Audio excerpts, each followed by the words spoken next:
Boa noite, pessoal. Boa noite, pessoal. Boa noite. Meu nome é Alan Brito. Eu vou falar para vocês sobre o Blender. Quantas pessoas aqui já ouviram falar sobre o Blender? Quantas já conseguiram usar ele?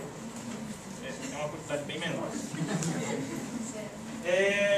Eu vou fazer uma palestra mais expositiva, explicando como é que o Blender funciona, como é que ele pode ajudar vocês, mesmo que não seja na modelagem. Tem algumas outras coisas que ele é fantástico para fazer a parte de iluminação, aplicativos interativos, coisas, por exemplo, que seriam um pouco mais complicadas de fazer no SketchUp e até em outros softwares mais caros, né? Porque o Blender ele é gratuito. A maioria dos softwares que eu vou mostrar aqui são todos gratuitos, você não paga nada para usar. A contrapartida é que eles são um pouquinho mais difíceis de usar do que os que a gente está acostumado a usar todo dia, como por exemplo o SketchUp.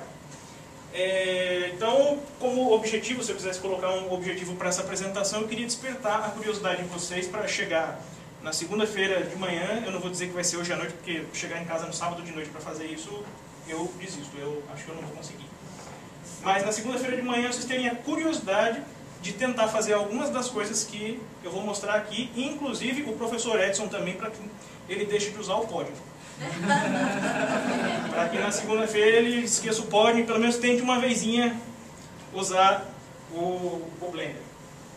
Então vamos lá. Eu vou falar sobre o que é o Blender, para quem não conhece, ou pelo menos só para quem já só viu ele rapidamente. Como é que ele se relaciona com a arquitetura. Como que a gente faz para modelar em 3D nele, que é um pouquinho diferente do que aquela parte mais intuitiva do SketchUp. Eu admito, é um pouquinho mais difícil, mas tem os seus benefícios depois, como renderização realista, que é um pouquinho mais demorada também, só que a qualidade visual que a gente consegue é muito superior. E um recurso que eu particularmente não conheço nenhum outro software que consiga modelar, renderizar imagens estáticas e criar jogos. Você pode criar um joguinho para o seu cliente, ou você criar o seu projeto, e com o teclado, com o mouse, você anda por dentro dele e entrega isso como um aplicativo. Inclusive com estereoscopia. Se você quiser montar um stand, por exemplo, para fazer um aplicativo interativo, você pode disponibilizar para o seu cliente aquele óculos 3D, para que ele já veja em 3D, com 3D estereoscópico, o seu projeto. Vamos lá, ele é um software de código aberto, ou seja, quem tem conhecimentos de programação pode até fazer sugestões para melhorar ele. Ele é distribuído sobre a licença GPL, que é a licença que rege a maioria dos softwares livres. O que diz essa licença? Você pode usar e fazer o que você quiser com ele de maneira gratuita, contanto que se você fizer alterações nele, você tem que redistribuir. Então, alterações como? Alterações no código-fonte. Para quem só vai usar ele para gerar imagem, isso não interessa muito. Ele continua sempre sendo gratuito. Ele está disponível em praticamente todos os sistemas operacionais. Quando eu digo todos, é todos. Tem até para Solaris, Unix, sistemas operacionais que a gente praticamente não usa hoje como usuário final. Tem versões do Blender. E por mais incrível que pareça, ele tem somente 20 MB e roda até de uma pendrive. Você não precisa nem instalar ele no seu computador se você não quiser. Você pode rodar ele direto numa pendrive. Então, essa é a interface do Blender. Simples, fácil, amigável. Pode dizer que não. Da primeira vez que eu abri ele, também eu estranhei bastante. Não é uma interface muito amigável. Ela é muito cheia de texto. Praticamente não tem ícone. Então, para quem está acostumado, por exemplo, com SketchUp, 3ds Max, Maya, vários outros softwares que são cheios de ícones, referências, ver essa interface assim, cheia de texto, com pouquíssimas referências de botões, é muito assustador. Outra coisa que dificulta também um pouco o uso do Blender, ele é muito baseado em atalho de teclado. Quem está aprendendo a trabalhar com o software gosta de ir lá no menu. Por quê? Porque você tem uma referência visual. Quero, por exemplo, fazer uma modelagem. Aí tem um menu lá chamado modelagem. Deixa eu ver se eu acho a ferramenta que eu estou querendo aqui. O Blender não tem essas facilidades todas. Ele até tem alguns menus. Só que ele acaba confundindo um pouco os usuários iniciantes, porque as ferramentas estão escondidas, não tem uma barra de ícone, então ele tem esses pequenos entraves. Mas com o tempo, você vai pegando os atalhos mais importantes e isso acaba passando desapercebido. Essa interface aqui é a do Blender 2.49, que é a versão estável existente hoje. Se você for usar para um projeto e você não quiser ter problemas, você tem que usar essa versão. Ele está sendo remodelado para essa versão aqui, que é a 2.50. Só que ela ainda está em alfa. Ou seja, quando um software está em alfa, significa que qualquer coisa que você faça, existe uma grande chance de você perder o que você está fazendo, ou o software dar um erro inexplicável. Por quê? Porque ele ainda está em desenvolvimento.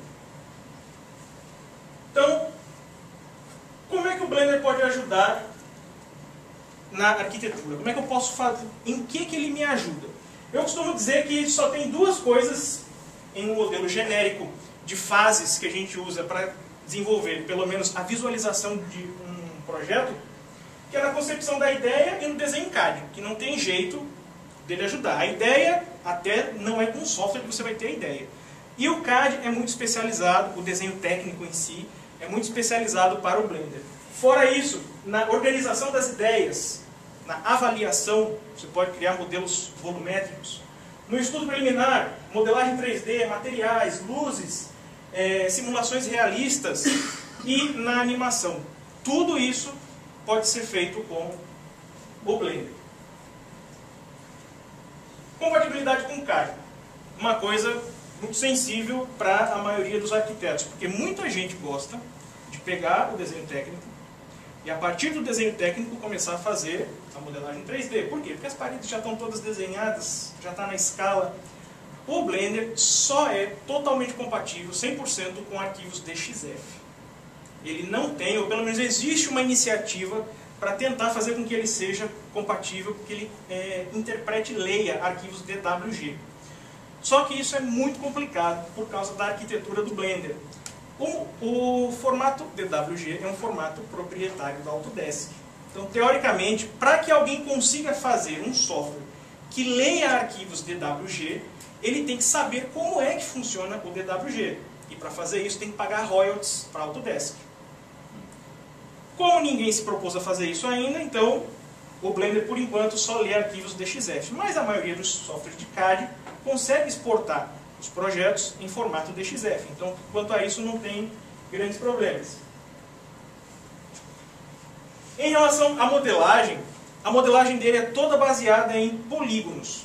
Uma coisa também que é interessante sobre o Blender é que ele não é especializado em visualização de arquitetura. Ele é um software genérico.